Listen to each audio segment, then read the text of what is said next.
Hi, it's Mike Stiles, and this is This Week in the Metaverse, your weekly newscast that keeps you up to date on everything that isn't real and yet is. It's September 5th. Let's see how much closer we are to living virtually. We all know about dollars. You probably have a few of those. And up to now, that's the only currency you've had to deal with unless you traveled to France and had to exchange to euros so you could buy a wacky, hey, where are all the French fries souvenir t-shirt. But do you know how many cryptocurrencies there are? Over 12,000 as of January. But don't panic, you probably don't have to know them all. The total market capitalization of all digital currencies is about $930 billion.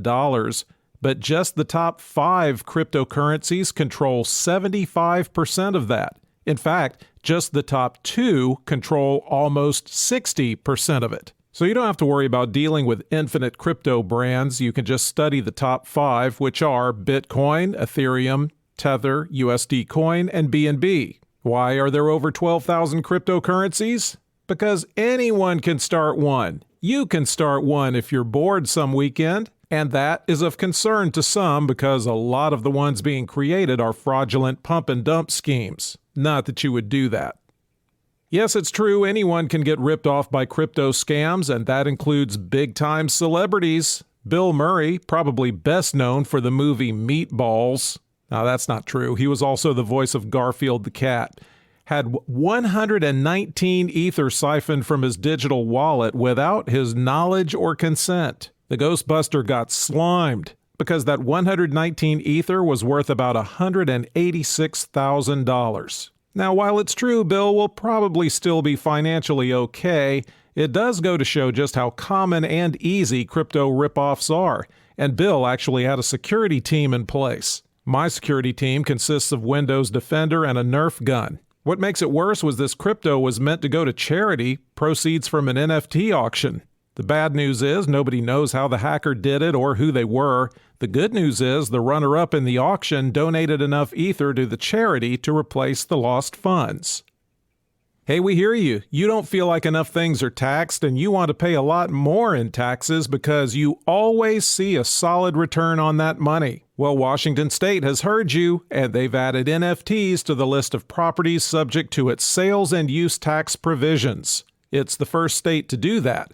But since states can be a little money hungry, you can bet it won't be the last.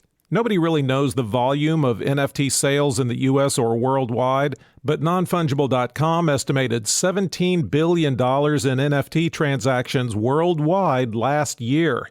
And when revenue officials hear about money like that, they show up like buzzards on roadkill. Plenty of digital marketplaces exist, and some states make them collect a sales tax, which many often don't. And when they don't, buyers could be on the hook for those taxes. 32 states have rules permitting the taxation of digital products, while 12 specifically exempt these items. At the federal level, the soon-to-be supersized IRS said way back in 2014 that cryptocurrencies are property, so every time somebody uses it, they want a cut from any gains.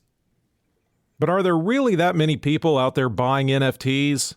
Well, yes, if that $17 billion number is right, but a new Pew survey says half of American adults still haven't even heard of NFTs.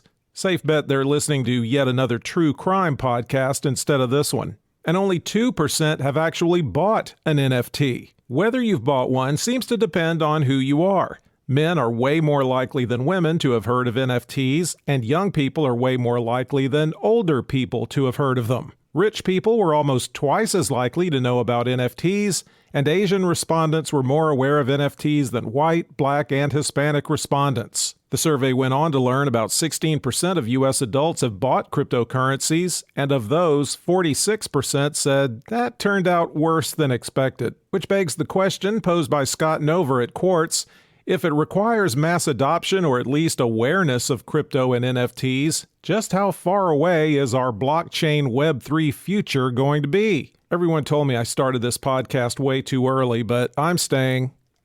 To be fair, we take some shots at the idea of the metaverse and sometimes even tease it relentlessly. but there are truly good applications for it, and one of those is how life-changing it can be for seniors and people with disabilities. Vanja Garage at Brunel and John Dudley and Per Ola Christensen at Cambridge give us some of the awesome possibilities. Social interaction without the prejudices of the physical world. You can be whoever you want to be. Opportunities for ongoing learning and higher education without having to go to a campus. The ability to keep working and contributing without accessibility issues or having to go into an office, access to enriching cultural experiences and virtual tourism, and more frequent interaction with doctors without having to struggle to get to the appointment. So see, maybe the metaverse is worth building after all. A popular Chinese gaming and metaverse company, Fujian NetDragon Websoft, just got a new CEO. Now, that's not normally the kind of thing I'd cover. Who cares, right? But this CEO is a little different. Is it because the CEO is a she? No, that's become normal and not that newsworthy, which is a good thing. What makes her newsworthy is she's a robot. No, I don't mean her social skills are poor or that she's cold and aloof. She's a literal robot. Ms. Tang Yu is a humanoid. I don't want to call her a Cylon, but judge for yourself. And she'll be heading up the company's organizational and efficiency department. God help you when a robot decides you're not efficient enough. The company is excited about AI's future in their corporate management. Yeah, I'd say the same thing with Tang Yu lurking around. They say she makes a great real-time data hub and decision-making analytical tool. What every woman wants to hear. That's what we've got for you this week. Subscribe to the show, but mostly try to mention it to people, word of mouth and all that. And we'll be back next week.